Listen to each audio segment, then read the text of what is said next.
Hello, my name is Sophie and welcome to video 3 in this series that I'm doing with Ohuhu called How to Start a Bullet Journal for Beginners. Today we're going to be talking about how to do the cover page, which is arguably the best part, but I'm going to be using Ohuhu stationery to do everything. So we're going to be using this Ohuhu Fineliner in the size 02 to do the outline of the artwork, and then we're also going to be using Ohuhu alcohol markers later in the video to do the coloring portion. But genuinely, this is probably my favorite part of bullet journaling and the best spread in the entire monthly setup because it means that you can be super artistic. I mean, okay, you can be artistic in any spread of your bullet journal that you want to be. It's your journal, you do what you want. But traditionally with a bullet journal, you have like an artsy design on the front cover of every month. And so although I am doing this artwork in a sketchbook, I'll explain that in a minute, this is going to be the cover page of an imaginary December bullet journal spread, and I am super excited to finish it with you guys. So basically what we're doing here today is we're going to be drawing a mythical pony. Now, I did not come up with this drawing. In fact, I found an inspiration picture off of Pinterest. I'm basically drawing this horse on a background of purple with diamonds and jewelry around the horse's like chest and middle, and then there's also going to be lanterns hanging down. I don't know, it's very fantastical, very different than my usual art style, so I wanted to do something really cool for this, again, fictional bullet journal cover page. Now, the reason that I'm doing this in a sketchbook, even though it is a bullet journal cover page, is because I'm going to be using alcohol markers for this artwork, and personally I love using alcohol markers for my bullet journaling stuff as much as I enjoy using water-based markers that we talked about in the last video in this series. Alcohol markers are great because they can blend a lot better than water-based markers do, and their pigments are always super saturated, super bright. There are just different techniques that you can use with alcohol markers that you don't use with water-based markers and vice versa, and so I do prefer using alcohol markers sometimes when I'm doing more detailed, in-depth blending type of artworks, you know? But however, the one issue with alcohol markers is that the pigment is made out of alcohol, obviously, so it's very, very heavy and will bleed through paper, which is why I don't draw directly into my bullet journal with the alcohol markers, because even though my bullet journal is 160 GSM paper, which is relatively thick, the marker will bleed through. So instead, I draw whatever I want to put in my bullet journal on sketchbook paper, like I'm doing here in this Ohuhu marker sketchbook, and then afterwards I'll just cut out the artwork and either tape it or glue it into my bullet journal. So you get the best of both worlds. You get to use alcohol markers, but you also don't worry about any bleeding or ghosting in your journal. So while I am doing the sketchbook right now, I'm going to be cutting out this picture later and pasting it into a bullet journal, so that will finish out the entire bullet journal cover page. And if you want to use alcohol markers in your own bullet journal, this is a technique I really recommend.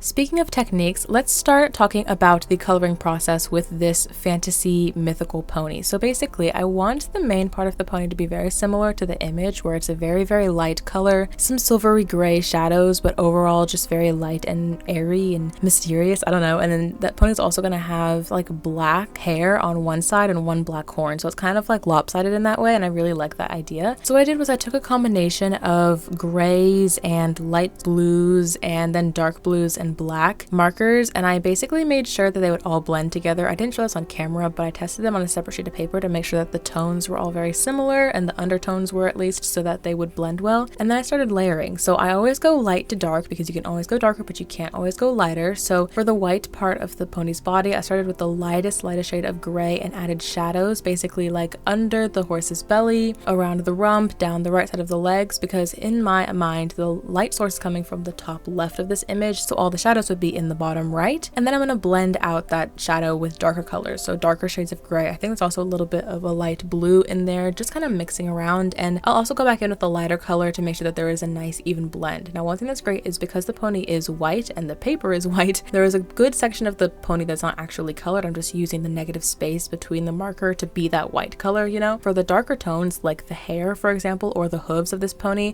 I'm starting with the quote lightest color, which is actually a dark blue, adding another another dark blue, and then a black to add shadows, right? So there, everything is basically colored in, and it makes it even easier to blend because I can go back and forth between the mid-tones, the dark tones, to kind of just add some smooth gradient between the light to the dark. And I really like how this shows, especially where the horse's hooves are, because basically the darkness is concentrated at the very bottom of the horse's feet, and then as it blends up into the leg, it gets lighter and lighter. That gradient I think turned out really, really well. And again, my biggest tip for this is to just practice the gradient on a separate sheet of paper to make sure that the markers blend together, and then going back and forth with the light, medium, and dark tones to make sure that you can get a nice smooth blend. Alcohol markers are great because unlike water-based markers, when you add multiple layers on top, they don't get darker because alcohol markers kind of sit and settle into their color, if that makes sense. So it doesn't build whenever you layer, it just kind of goes back to the color you originally put down. So you can blend and layer as many layers as you want and it will not get super dark. Don't worry about over saturating your paper or going super dark whenever you layer over on top of each other. That is a water-based markers technique, but here you are free to do as many layers as you want and it will turn out pretty much close to the original color. To add a pop of color, since a lot of this is just, you know, grays and dark blues and blacks, I wanted to add a periwinkle background, and I really like the almost pill shape behind the horse. I think it's kind of cool. It's not like a boring rectangle, you know, we have a little curve, but it's also like a very vertical shape in the background. And then I'm also doing this technique where I'm outlining the horse with a white gel pen to make it stand out from the background. I don't know, this is a very cartoonish effect. I feel like this really separates the almost, I wouldn't say that my blending style is realistic, but the more realistic blending style with a more abstract pop art, cartoonish art style by outlining it. It's something that I do a lot in my bullet journal. It's just personal taste, but I just really like the effect that it looks. It makes the horse really pop from the background and makes it come forward a little bit, if that makes sense. And also just highlight, you know, where the horse's hair ends. And if there are any imperfections in the line art, I can always fix it with white gel pen. So that's also a good excuse to use this in my artwork. I also wanted to point out real quick that I did use, once again, Ohuhu Fineliners for all of the line art in this piece. And Fineliners are great because they will not smear. So if you use like a gel pen or whatever, whenever you go on top of it with marker, the black will smear. But because the Fineliners are felt-based pens, they will not smear at all. You can go over the line art however many times you want with light colors, dark colors, etc., and it will stay perfectly still just the way you placed it.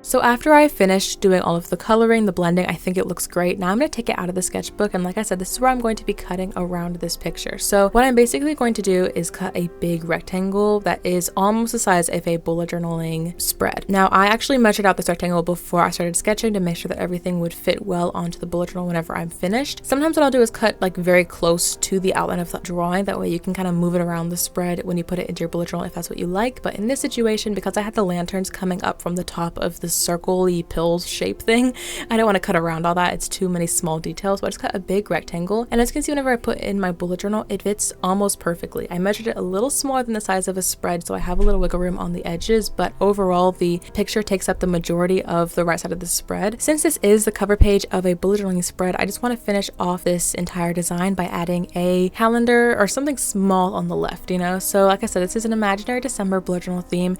I didn't use it for my December bullet journal theme, but I honestly would. I think it's super pretty. So I'm just writing the word December on the right, a miniature calendar to pull everything together. This is very classy. I wouldn't say minimal because the horse is very like detailed and maximal, but I think the simplicity of the spread on the left really ties everything together. And that's basically it. So if you want to create a bullet journal cover page, this is an idea to do it. You absolutely don't have to copy this entire drawing. You can do whatever you want in your own bullet journal, but it's an idea and some place to start. I hope you guys got some good tips to use alcohol markers in a bullet journal from this video. And as always, links to Ohuhu stationery will be in the description box below. Subscribe to Ohuhu to see part 4 of this series, or if you want to subscribe to me, my name is Mingo Studio on YouTube, and I will see you guys here for video 4. Have a good day!